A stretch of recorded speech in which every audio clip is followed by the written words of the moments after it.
T'es-tu déjà assis à ton bureau pendant 3 heures d'affilée, à relire la même page encore et encore, à te sentir épuisé, puis à te rendre compte le lendemain matin que tu te souviens à peine de quoi que ce soit? C'est frustrant, n'est-ce pas? Tu te dis que tu n'es pas assez discipliné, pas assez intelligent, pas assez concentré. Et pourtant, voici la partie étrange. Au Japon, les étudiants mémorisent régulièrement plus de 2000 caractères kanji et les retiennent toute leur vie. Encore plus déroutant. As-tu déjà remarqué que certains jours, tu dors 8 heures et tu te sens quand même vidé, alors que d'autres jours, tu dors 5 heures et tu te réveilles étonnamment lucide? Et si le problème n'était pas l'effort, et si c'était le rythme? La plupart des gens pensent que l'oubli est un échec personnel. Tu as étudié, tu as pris des notes, tu as surligné des phrases. Et pourtant, ton cerveau a effacé l'information comme si elle n'avait jamais compté. Mais oublier n'est pas un défaut, c'est le fonctionnement par défaut du cerveau. Ton cerveau est conçu pour éliminer les informations qui ne sont pas réactivées au bon moment. Si le savoir ne circule que dans un seul sens, des yeux à la page, de la page au cerveau, il est classé comme temporaire, jetable, inutile à la survie. C'est ici que l'approche japonaise diffère discrètement. Au lieu de forcer davantage d'heures, ils alignent les habitudes quotidiennes avec la manière dont le cerveau stocke naturellement l'énergie et la mémoire. Exposition à la lumière naturelle le matin. 10 minutes de mouvement léger avant le travail mental. Révision de l'ancien contenu avant d'apprendre quelque chose de nouveau. Manger jusqu'à être rassasié à 80% pour éviter les chutes d'énergie. Dormir en cycle au lieu de simplement poursuivre un nombre d'heures.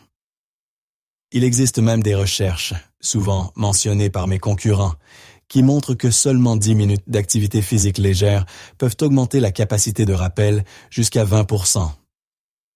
Pas en étudiant plus dur, mais en préparant le cerveau. Au Japon, l'apprentissage n'est pas considéré comme une bataille de volonté. Il est considéré comme un rythme qui travaille avec le cerveau plutôt que contre lui. Et une fois que tu comprends ce rythme, tout change.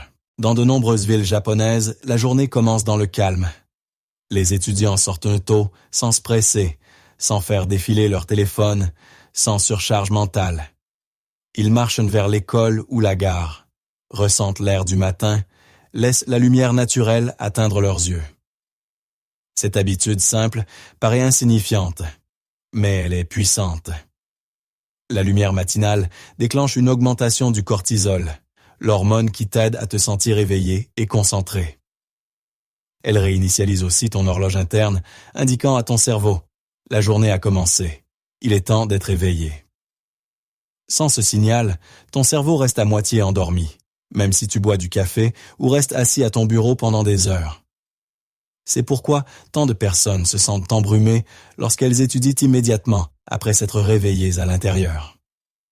Les étudiants japonais combinent souvent cette exposition à la lumière avec 10 minutes de mouvement doux, marche, étirement ou vélo. Selon des études souvent citées dans la recherche sur l'apprentissage, cette courte activité peut augmenter la capacité de rappel d'environ 20%. Non pas parce qu'elle te rend plus intelligent, mais parce qu'elle réveille les systèmes de récupération de la mémoire du cerveau. Puis vient un détail crucial que la plupart des gens ignorent.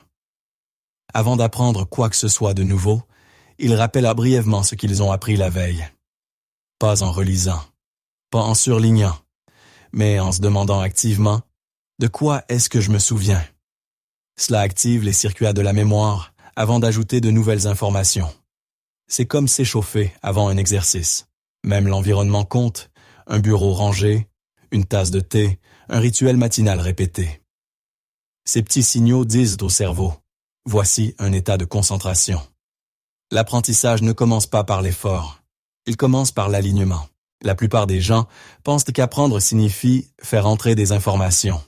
Alors ils lisent, et relisent, et surlignent, et regardent la même vidéo encore une fois. Cela donne l'impression d'être productif. Mais c'est surtout une illusion. Le cerveau ne devient pas plus fort lorsque l'information entre. Il devient plus fort lorsque l'information est extraite. C'est l'idée centrale du rappel actif. Une méthode utilisée discrètement par de nombreux étudiants japonais, sans lui donner de nom particulier. Après avoir étudié, ils ferment le livre et se posent des questions simples. Quels étaient les points clés? Puis-je expliquer cela sans regarder? Où est-ce que je me sens incertain? Lorsque tu luttes pour te souvenir et que tu te trompes même, quelque chose de puissant se produit. Le cerveau marque cette information comme importante. Les voies stellaires neuronales s'épaississent. La mémoire se stabilise. C'est ce qu'on appelle l'effet de test, et c'est l'un des résultats les plus solides des sciences de l'apprentissage. Mais le rappel fonctionne mieux lorsqu'il est espacé. Au lieu de bachoter, les apprenants japonais revisitent moins souvent la matière à intervalles courts, jour 1, jour 2, jour 4, jour 7. Chaque révision est brève, inconfortable et active. Ce timing attrape le cerveau juste avant l'oubli, là où le renforcement de la mémoire est le plus facile. Par-dessus cela, s'ajoute le Kaizen, la philosophie de l'amélioration de seulement 1% chaque jour. Pas de session d'études marathon. Pas de discours de motivation dramatique. Un nouveau kanji. Un concept rappelé. Une courte explication, écrite avec tes propres mots.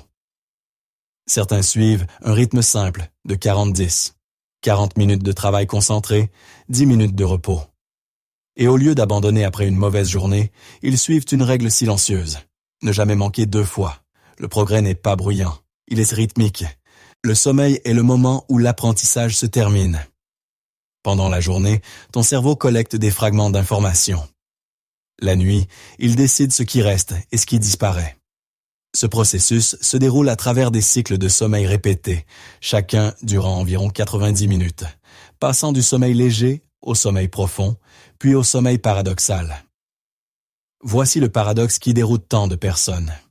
Si tu te réveilles au milieu d'une phase de sommeil profond ou paradoxal, tu peux te sentir lourd, embrumé et épuisé, même après 8 heures passées au lit.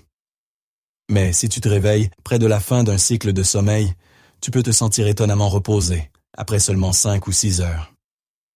C'est pourquoi la vraie question n'est pas « Combien d'heures as-tu dormi ?» mais « À quel moment du cycle t'es-tu réveillé ?»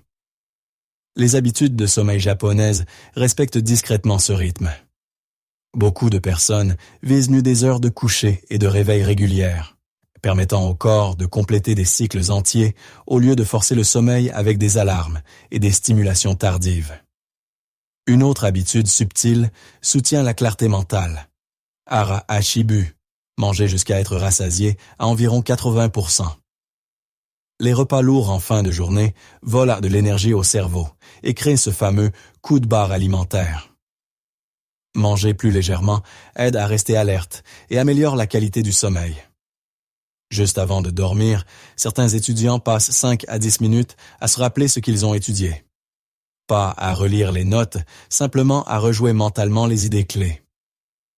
Pendant le sommeil, le cerveau consolide ces informations, renforçant la mémoire sans effort supplémentaire. Les téléphones sont assombris, les lumières sont adoucies, la soirée ralentit. L'apprentissage ne s'arrête pas quand tu fermes ton livre. Il continue pendant que tu te reposes. La plupart des gens abordent l'apprentissage comme une lutte permanente. Ils disent « J'essaie d'étudier. Je me force à me concentrer. J'ai juste besoin de plus de motivation. » Mais ce langage cache un problème plus profond. Au Japon, le progrès à long terme est rarement construit sur la motivation. Il est construit sur l'identité et les systèmes. Le changement est subtil, mais puissant. Passer de faire l'apprentissage à être un apprenant. Quand tu te vois comme quelqu'un qui étudie seulement quand il est motivé, chaque mauvaise journée ressemble à un échec. Mais quand tu te vois comme un apprenant rapide qui suit un rythme, tes actions deviennent automatiques. Une habitude qui renforce cette identité consiste à enseigner ce que tu apprends. Expliquer un concept à voix haute, par écrit ou même à un public imaginaire, force la clarté. Beaucoup d'étudiants écrivent de courts résumés, publient des réflexions en ligne ou aident leurs camarades. Il ne s'agit pas de se montrer. Il s'agit de solidifier la mémoire. Un autre élément souvent négligé est le silence. Entre les sessions d'études, les routines japonaises incluent souvent des moments de calme. Marcher, nettoyer, s'asseoir tranquillement. Ces espaces donnent au cerveau le temps de réorganiser l'information. Pense à un arbre. La croissance la plus importante se produit sous terre, là où personne ne la voit. Les racines s'étendent avant que les branches n'apparaissent. L'apprentissage fonctionne de la même manière. Lorsque tu cesses de poursuivre l'intensité et que tu commences à respecter le rythme, la concentration devient plus calme. La mémoire devient plus profonde. Et étudier cesse de ressembler à un combat. Alors prenons un instant de recul. La raison pour laquelle tu oublies si vite n'est pas que tu es paresseux ou incapable. C'est parce que tes habitudes ne sont pas alignées avec la façon dont ton cerveau fonctionne réellement. La culture japonaise de l'apprentissage nous montre un autre chemin. La lumière du matin et le mouvement doux pour réveiller le cerveau. Le rappel actif au lieu de la relecture passive. La répétition espacée plutôt que le bajotage. Le kaizen, s'améliorer d'1% à la fois. Manger jusqu'à 90% afin de préserver l'énergie. Dormir en cycle complet pour permettre à la mémoire de se consolider. Et enfin, changer d'identité. Passer de quelqu'un qui essaie d'étudier à quelqu'un qui apprend naturellement. Tu n'as pas besoin de tout changer. Demain matin, essaie une seule chose. Sors pendant 10 minutes avant d'étudier. Puis rappelle-toi la matière d'hier avant d'ouvrir quoi que ce soit de nouveau. Petit rythme, grand changement. Et pose-toi cette question. Quel type d'apprenant veux-tu devenir ?